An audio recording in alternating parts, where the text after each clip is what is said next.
Up next, Acertas. Please welcome Mark Abdollahian. Hello, good afternoon, everyone. Since it's the last talk of the day, I'll be quick because I learned a long time ago, never get in the way of people and a conference happy hour. So let's see how this thing works. Super. There we go. So I'm Mark Abdollahian, Chief Executive Officer of Acertas. I'm also a clinical professor of computational analytics at Claremont Graduate University.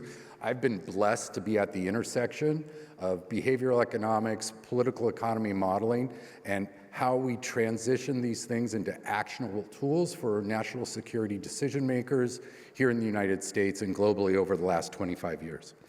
So I'm going to take my economist hat off for a minute, and because we've heard a lot about changes in geostrategic politics, the US-China balance, and the trends that are going on there. I'm going to put my computational and CEO hat on today, and I'm going to talk about some of the fundamental drivers of AI and how those are going to change manufacturing, technology, and our reindustrialize efforts over the next few years here. So let me introduce you to 4 key drivers of AI. One, most of you all know, is data. More data has been created in the last few years than all of human history. That data is used to train our AI models. Number 2, models. So models are algorithms that are going to take that data to classify or predict. Well, how does all that get done? It gets done with compute power. Right, so latest GPT-4 is 1.8 trillion parameters, and we need energy to actually get that stuff done. Now, let's step back and look. Data. Most data is open source. So in terms of data ubiquity and data arbitrage opportunities, anyone with internet access around the world is going to have access to data that we have. 2, models. Most models are open source. You can find them on GitHub. So when we're looking ahead into the future in terms of AI innovation, it's not going to be in Silicon Valley. It can come from the Panjshir Valley. And we need to think about that and be very, very aware of it, because there are going to be new winners and losers as traditional technology advancement value chains are changed. So let's talk a little bit about what I've been doing professionally. I like to call it AI for IA, artificial intelligence for intelligence augmentation. Here we're not replacing humans. What we're doing is augmenting their capabilities to do even better at speed and scale. So when Greg challenged us to come up and say, what can we do to help the reindustrialized community? So we stepped back and we did a deep horizon scan. We did a deep horizon scan of all the risks and opportunities that could impact US technology, US manufacturing companies, specifically looking at CEOs, boards, investors, and the companies themselves.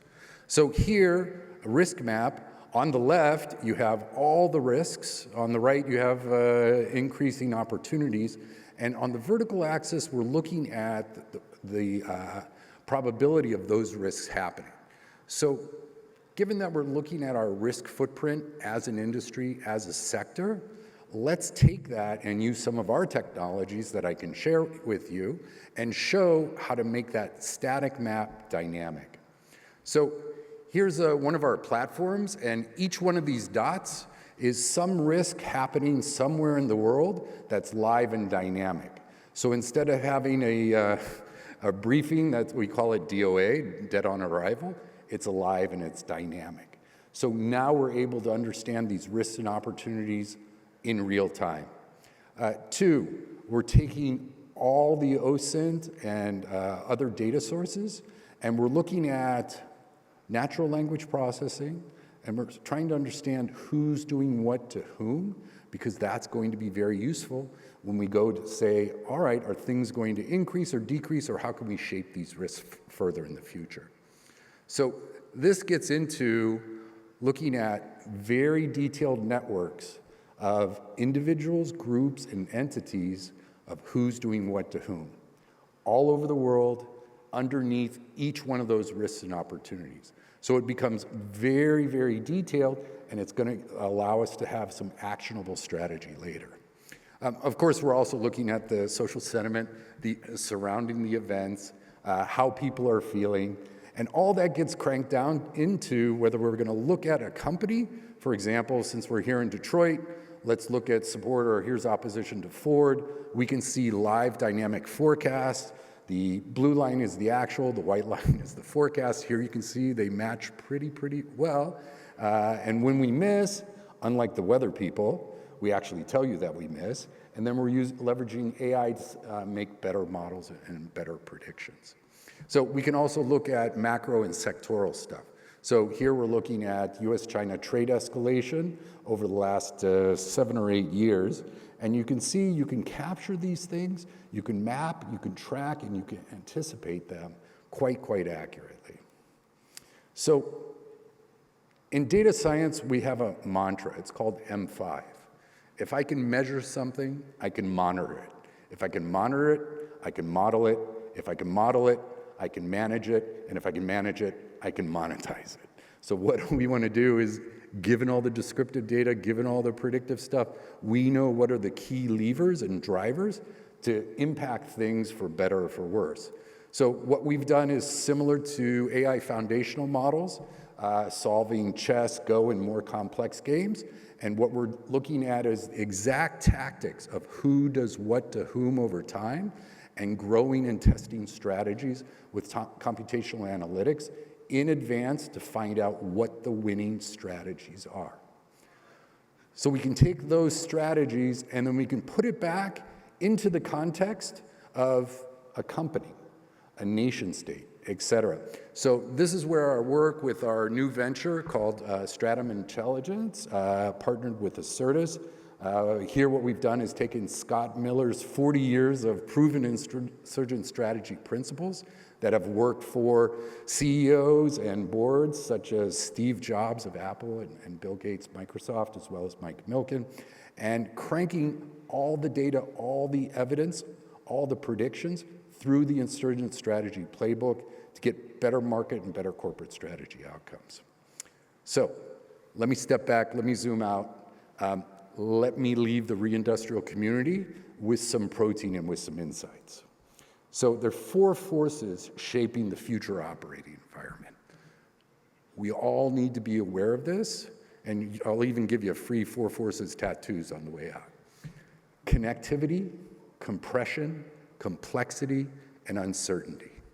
Connectivity, networked relationships, either individuals, capital, data, information, is spreading across the world. Now, we can call that democratization or proliferation, right?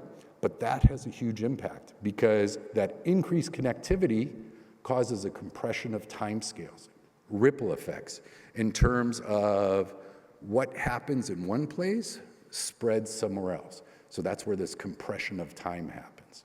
Given that compression of time, what happens is now we have relationships with many interactions. The dynamics are nonlinear, and we're going to have different outcomes than we previously thought. Those dynamic interactions then lead to deeper uncertainty in terms of the world is not quite the same as what it was before, and we can't use the same lenses and the same heuristics and the same operating assumptions that we had before in life to help predict the future. So let's step back. I'll leave just some of these things with you in terms of what's going on for tech and manufacturing. So here we can see politically, from a connectivity perspective, we're going to have AI standards, export controls are really connecting how data, supply chains, and capital interconnect. What does that mean for CEOs? You got to prepare for fragmented markets on the connectivity stuff. The compression stuff, we have rapid developments where we need agile policy responses.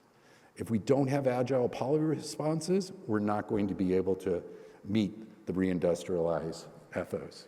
Complexity, we need whole of government approaches. You can't have narrow lanes in the road anymore. right? So we need to get our folks to work together. And uncertainty, of course, all these unpredictable shifts are making things crazier and more unpredictable. I want to leave you with one thing, and this gets to our call of action this morning. On the left, we have a picture of Fifth Avenue in New York in 1905. On the right, similar picture, New York, Fifth Avenue in 1912. What's the difference? Where'd all the horses go? Where'd all the people supporting that economy go?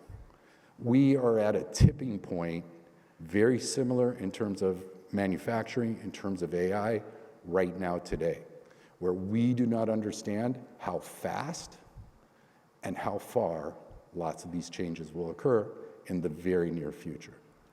So I'll leave you with this.